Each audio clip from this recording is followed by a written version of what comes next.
It is important to obtain a watertight closure of the deep capsule of the knee to prevent drainage. We prefer to use a running barbed suture.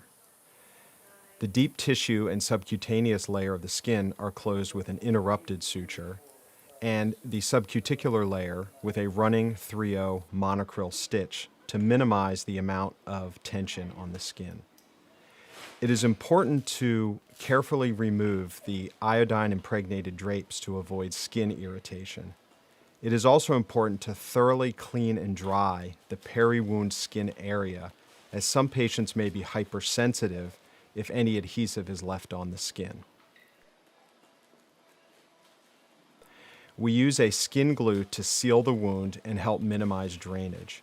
It is important to allow sufficient time for the glue to dry so as not to stick to the dressing pad. If you choose to use steri-strips, cut the strips to fit the inside of the hydrofiber pad. If you use a zipline closure, there is a dressing shield called a Zipline DS, which prevents the zipline from sticking to the adhesive border of the dressing. The dressing is then opened sterilely and applied sterilely in the operating room. It is important that the dressing is applied with the knee in slight flexion, and we recommend approximately 30 degrees. It is important not to stretch the dressing upon application.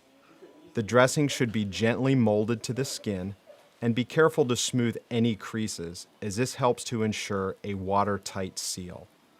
The dressing is waterproof, and the patient may shower immediately. If you choose to use drains, they should ideally be placed away from the area so that it does not affect the seal of the adhesive border.